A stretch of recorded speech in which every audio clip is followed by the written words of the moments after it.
That has become our new signal, recording in progress, which means that we are ready to begin our worship service. Good morning, everyone. It is wonderful to see you here.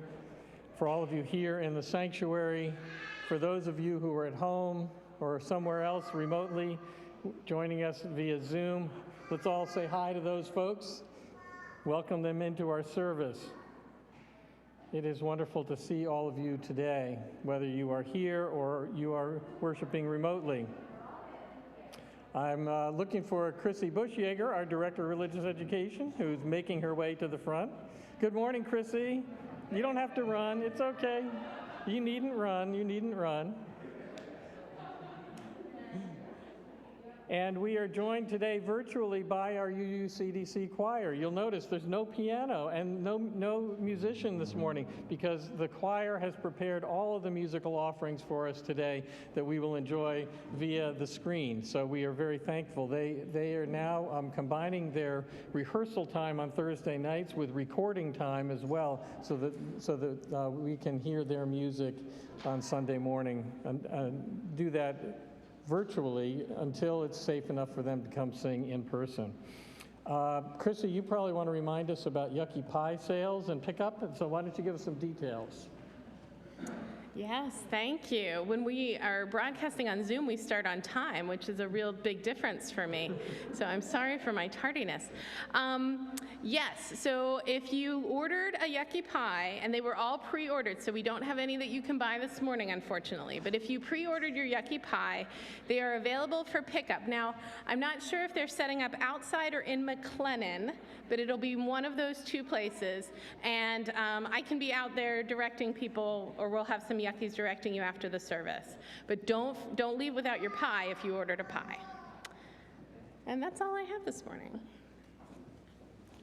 So for those of you who are here in person, we do have a second service today at 11:15 for the other half of the alphabet. So we're going to encourage you to not mingle too long, and also if you want to mingle outside rather than in the building for your own safety reasons, and then be aware that we'll have people arriving for the 11:15 service. So just try to make sure that there's space and room for them. And for those of you who are on Zoom, you can hang out in a breakout room after the service for virtual coffee hour. That will be maybe cut a little short because we'll be starting the service at 11:15. So you may be wondering why I'm playing with my phone. It's because I'm trying to log into Zoom myself, and I just wanted. So right now there are 45 of our members who are joining us remotely, and again we welcome them. So we will begin our service now by enjoying our opening hymn to be sung by our UUCDC virtual choir.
Please join me in the recitation of our covenant.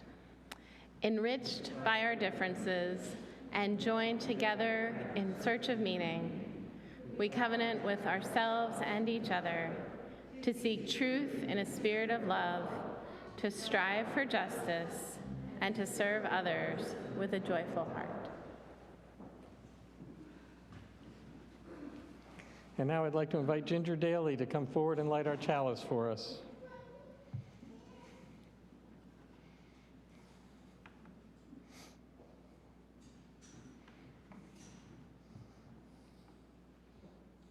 We light our chalice this morning with words by the Reverend Laura Horton Ludwig, who serves as the pastor of the Williamsburg Unitarian Universalists. She writes, "The wheel of the year has turned again. Once more the Thanksgiving season has arrived. How shall we sing our song of gratitude now? For what shall we give thanks? For this moment, for friends near and far, for our breath, for love, for courage and clarity, for strength, for delight, for laughter, for beauty, for the tables round which we gather, for the food we enjoy with friends, seasoned with love and memory, for the sun and moon and stars in the sky, for the trees who have seen so much and still stand proud, stretching themselves to the heavens, for the bright voices of children, for the wisdom of elders, for actions that bless the world, for hard work that makes a difference, for music and art and celebration, for generosity, for compassion, for endurance, for joy, for hope. For all these things we give thanks as we worship together." Thank you, Ginger.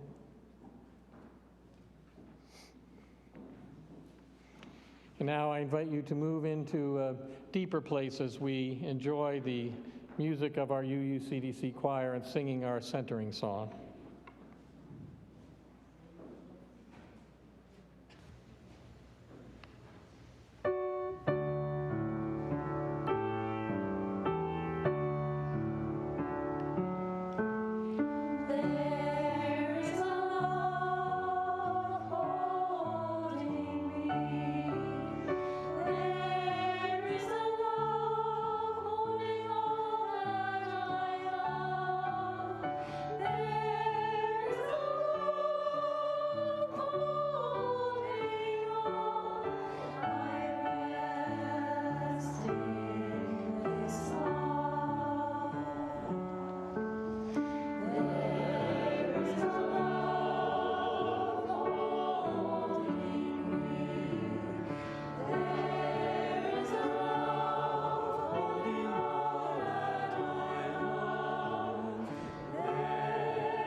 Good morning.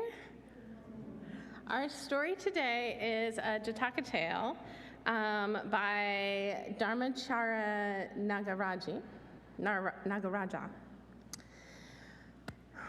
Once there was a young prince, and he loved to play with all of his friends. That was his favorite thing to do, to play with his friends. They played ball, they laughed, they had so much fun. But one day, a stranger came, and everything changed. I'm going to tell you how it happened. One day, the prince was playing in the courtyard of the castle with all of his friends. They were really enjoying their time together. They were playing with a ball, they were laughing, they were joking, and they heard a knock at the door of the courtyard. Now, this was very strange because when people came to visit the castle, they knocked on the big oak doors of the castle, not on the small door of the courtyard. The only people who used the door of the courtyard were the family and the servants. So it was very strange to hear a knock at the courtyard door. A servant went and opened the door, and a man came in, a tall man with long white hair, who looked at the prince with a twinkle in his eyes. The prince said, "Hello, are you here to see my father, the king?" And the man said, "No, I am here to see you. I will be your new teacher." Now, the prince had heard from his mother that he would have a teacher someday, that he would have to learn all of the skills, all of the lessons, all of the information that he needed in order to become king, because, of course, one day he would be the king. But the prince was not ready for this yet. He wanted to play with his friends. He did not want to have to sit and learn lessons.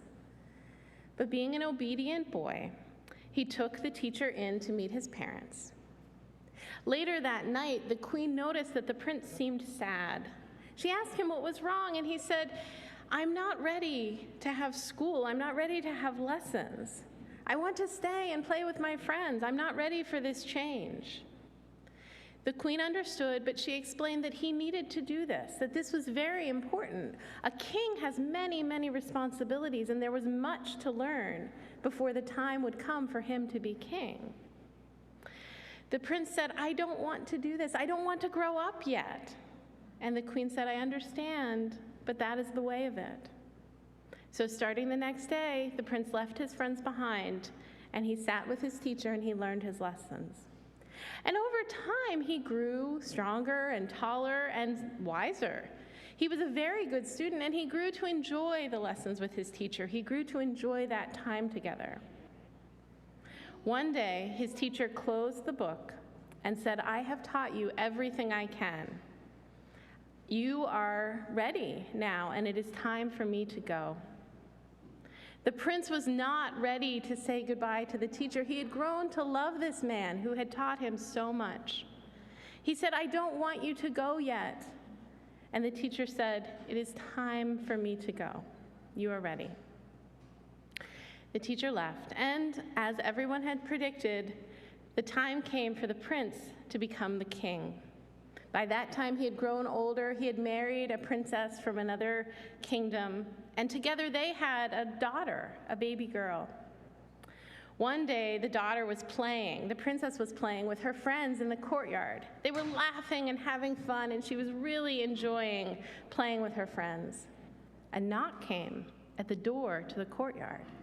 The children stopped playing because it was very unusual for someone to knock on the door of the courtyard. Normally, people knocked on the door of the main castle. A servant opened the door, and in walked a man, a tall man with a long beard, and he looked at the princess with a twinkle in his eye. Thank you for listening to my story today.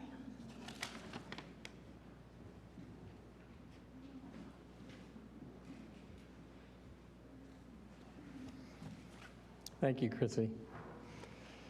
Now's the time in our service where we accept your generous offering to support this church and its work in the world.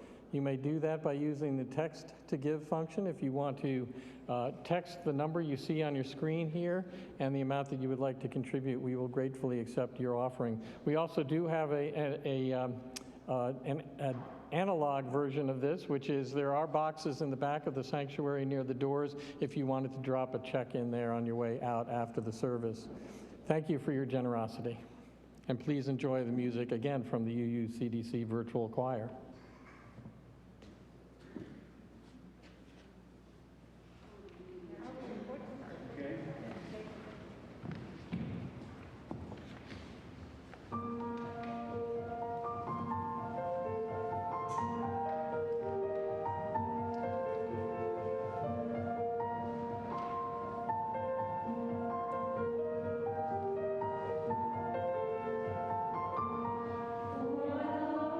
Well,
I know it's not the same as having the choir here live with us, but I'm so grateful for their commitment to providing music to us on Sunday mornings.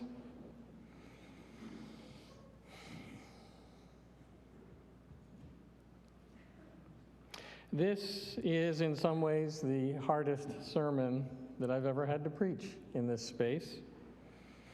But in other ways, it's the easiest.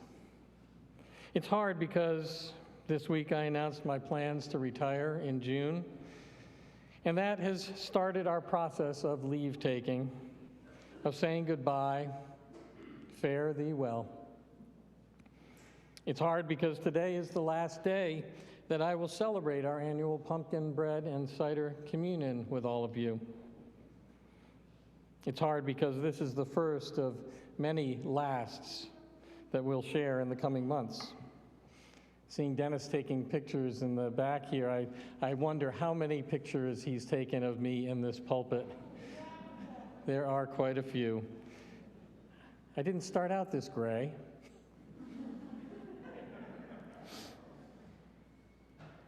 Saying goodbye is hard, which is one of the reasons that I wanted to let you know of my plans this early in the church year, so that we could have plenty of time to celebrate together and to truly have a good goodbye. So that's the hard part. But this sermon came easily to me because it is grounded in gratitude. Today we lift up all those things for which we are grateful. And with our Soul Matters theme of holding history, we consider how our shared ministry fits into the larger flow of time. It's easy to be grateful for all that we've had together and all that we've done together. It's easy to be grateful for this moment, right now, for this breath that we take in and let out. And the next one, and the next one. It's easy to be grateful to be back in our sanctuary after such a long absence, to give thanks for science and vaccines and having survived the worst of the pandemic when more than 5 million people globally did not. It's easy to be grateful for the compassion and care of this community that holds us and heals us. This community that seeks truth in a spirit of love, that strives for justice, and that serves others with a joyful heart. As you might imagine, I've been thinking a lot about history this week, about what this chapter in the book of the life of this congregation will say about our past 15 years together. As I said, our Soul Matters theme is holding history. And it's good to open the book and look back not just on 15 years, but on the past 65 or so of this community. Perhaps to remember the names of those who have come before us, whether you knew them or not. The McGargles, the Hopkirks, the Worrells, the Whites. And beyond that, to look to the longer history of our faith. For better or worse, we are inextricably bound to that history, traced back through our ancestors, both those we knew, those we know of, the Olympia Browns, the Joseph Priestleys, the John Murrays, the Michael Servituses, as well as those we've never heard of. All those faithful people who day in and day out offered up their hands and their hearts to keep this faith alive. We give thanks for these ancestors, flawed as they were, flawed as we all are, and the gift that they have passed down to us. And as we remember our history, we also remember that the best way to thank them is to take the chalice flame that has been handed to us, to fortify it and refuel it, to keep it burning for as long as we can, and then to hand it off as a precious gift to those unnamed and unknown who will follow us. Now, you might notice that thus far I've framed history as a linear progression. The past is here, the present is here, and the future is somewhere off in the distance. We can think of ourselves as links in the grand cosmic chain, or as chapters in the grand cosmic book that is the story of the universe. But lately, I've become attracted to a different image of history, one that comes out of the Buddhist tradition. It's represented by something called Indra's net. I've talked about Indra's net from this pulpit before, but here's a brief reminder of what it is. And you have an image of sorts to see as well. But imagine, if you will, a vast net like one you would see maybe fishermen use, but on a cosmic scale, stretching in all directions out to infinity. And then imagine that from every knot on that net, there hangs a sparkling jewel. And that jewel reflects the light of all the other jewels that are hung from that net. And now picture ourselves, each of us, as one of those jewels, as is everyone who has ever lived and everyone who will ever live. Each jewel is made up of all that we are, all our experiences and emotions, all our wisdom and intellect, all our biology and our DNA. The sum total of ourselves makes up the limitless facets of the jewel. And the light refracting from and bouncing off the jewel that is us is reflected by every other jewel hung from the net. Now, like a net that's suspended in the sea, Indra's net bends and folds and wraps around itself so that each of the jewel's reflections constantly changes, both in the light it receives and the light that it emits, the light that it reflects. Each of the reflected images of the jewels bears the image of all the other jewels, infinity to infinity. Whatever affects one jewel affects them all. So that in that way, Indra's net fits very well into our Unitarian Universalist theology of relationship and connection, our understanding of the interdependent web of existence of which we are all a part. And so with Indra's net, what has happened before, what we think of as the past, lives with us in the present. And the future isn't somewhere off in the distance, but it too is right here with us, right now. We are living with time as it folds and unfolds around us. And by our reflections, we are shaping, molding, holding time, holding history, if you will, in a vast, eternal now. Our ancestors are with us. Our children's children's children are with us. We may depart from one another's company, but we never truly leave each other. Now, in just a moment, we'll engage in our beloved pumpkin bread and cider communion.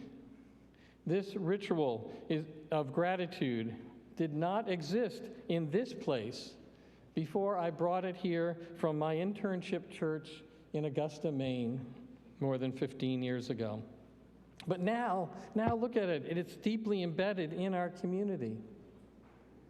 But the jewel of this tradition has always been a part of who we are, and it will remain a part of who we will be, even when a new tradition someday comes to take its place. So whichever image you choose, Indra's net, a cosmic chain, a book forever being written, it is good to be a part of the history of this congregation, of this faith, to have a part in it. Let us give thanks for all that we've had, for all that we are, and for all that is yet to be. May it be so. Blessed be. I invite you now to again enjoy the music of our choir.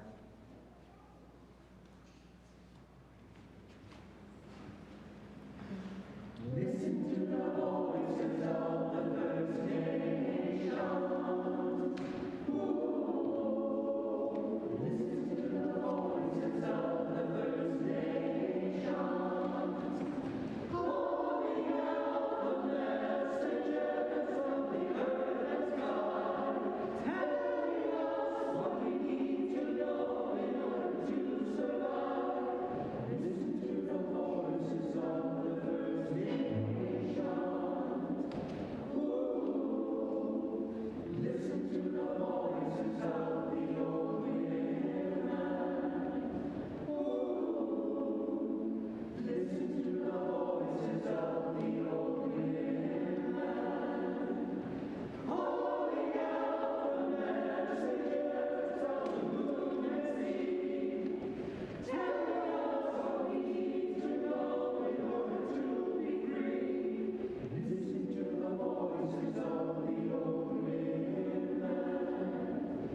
That ended a little abruptly, but you get the message.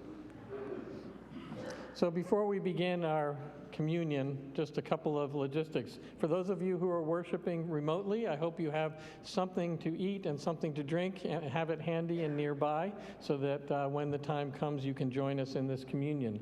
For those here in the room, when you come up to take your pumpkin bread and your cider, we invite you to come up from the side aisles and to recess down the center aisle. So we have a flow that goes something like that. We will also let you know that there is gluten-free pumpkin bread. It's marked with GF on the lids, and that is gluten-free but not vegan. But the other pumpkin bread that's not gluten-free is vegan. So everybody got that? All right, clear as mud. So I think I'm going to put my mask on for this because Chrissy and I are going to be standing side by side, and maybe Chrissy, we can angle the microphones a little bit. For thousands of years, people all over the world have gathered on festive occasions to share in the eating of special foods and the drinking of special beverages. This custom is observed in the Jewish tradition as the Passover Seder and in Christianity as the Eucharist, which is a Greek word meaning thanksgiving or communion. It is also customary to celebrate the harvest.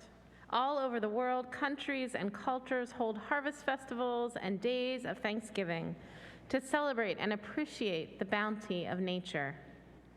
So we celebrate today with fresh apple cider and freshly baked pumpkin bread. Both of these are symbolic of the fall harvest season.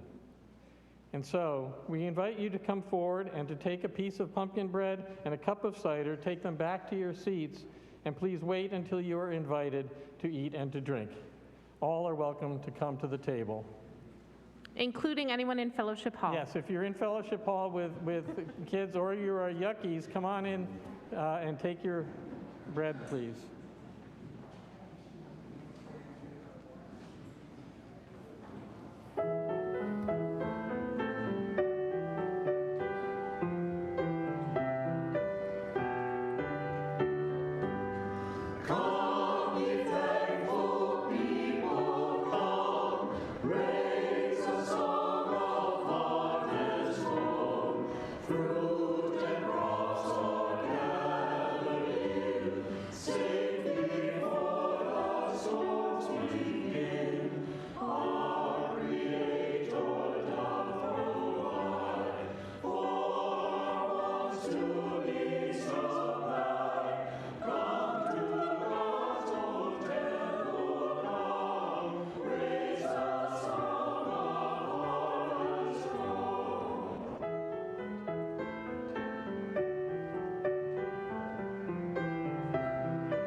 That's a universal signal, right? So when it comes time to eat and to drink, you are free, obviously, to take your masks off briefly. Bread, the staff of life, we call it. Bread, the very stuff of life, in which is gathered up warm sun, rich earth, gentle rain, human labor, and knowledge and skill. Bread, transmuting earth stuff into delicious sustenance. Sharing this bread, we confess that our lives, physical and spiritual, are sustained and nourished by others, that we are part of a wide community that includes not only those around us in this moment and with us virtually, but the vast web of all existence. Sharing this bread, we offer a wondering thanksgiving for all the earth provides, and we commit to being caretakers of the planet. Sharing this bread, we confess our dependence upon, our participation in the world of nature. Sharing this bread, we confess our dependence upon, our responsibility for the community of life. So take and eat.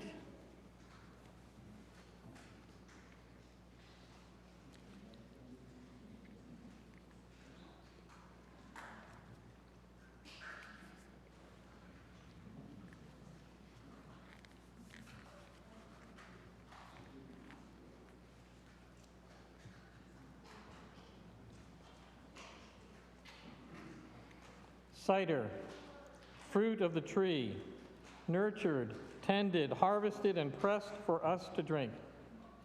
Cider, liquid sunlight, prepared for our delight.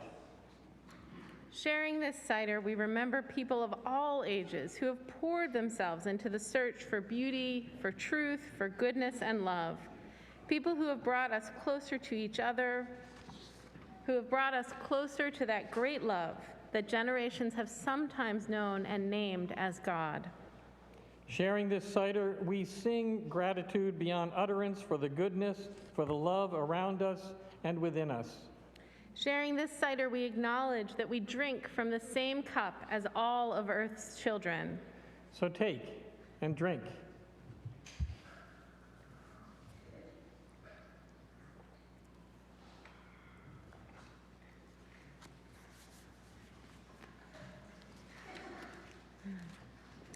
With the sharing of food and drink, we proclaim that we are in communion with each other, with the earth and with all its inhabitants. We affirm our commitment to life itself. Oh, wait, I jumped. That's okay. You can do that part. Okay, knowing that the fate of future generations is in our hands, and that we are holders of the hope of all the ancestors. With the sharing of food and drink, we acknowledge that we are one people, united in our search for love, justice, meaning, and purpose, united in our quest to build the beloved community. Blessed be and amen. Our ushers will be collecting the cups for recycling at the door as you leave, so please be sure to hand them off after the end of the service.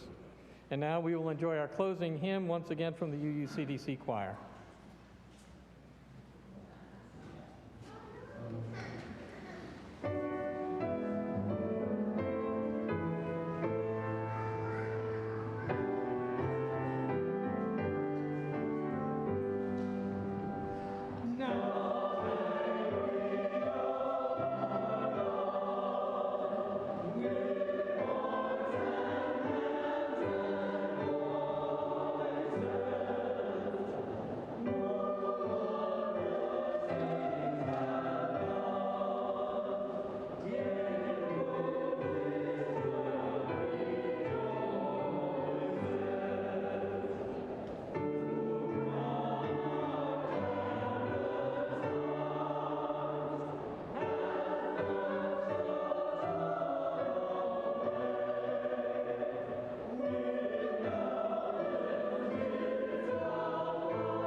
As we extinguish our chalice flame, I invite you to say the words that should appear on your screen momentarily. Let us say together, although we now extinguish our chalice flame, may we hold its warmth in our hearts in all the days ahead. Before we say our benediction to close our service, I'd like to offer a special thank you to our hospitality team this morning, as well as our tech team. And I'm going to try to name everybody because you need to know how many people it takes to provide you and offer this service. So on our tech team, we have Marilyn Huff, Don Sloat, Will Emmons, Craig Harris, and John Davies. On our hospitality team, we have Lori Rice Spring, Irene Friedrichs, Janet Bowes, Kate Ramos, and Penny Bartlett. Did I get everyone? Who did I miss? Oh, Marilyn Huff. Yes, thank you, Marilyn. Oh, and our online host is Rich Cairncross. So you see, it takes a village. I invite you now to rise in body or in spirit to say our benediction together. And I'll remind you, if you ordered a pie from our Yuckies, they are set up to distribute those in Fellowship Hall. McLennan. Oh, they look like they were setting up in Fellowship Hall last I saw. McLennan. Okay, they're in McLennan. So let us, if you have someone you're holding hands with, that's great, and you're comfortable with that. If not, raise your hands and say together our benediction. For those who come here seeking God, God, may God go with you. for For those who come in grace and life, may life may return. life return your affection. those And who for go those who come to seek a path, and the way may the path take and the it. courage to I take will it take it step by step. Blessed be. Blessed be. Blessed be.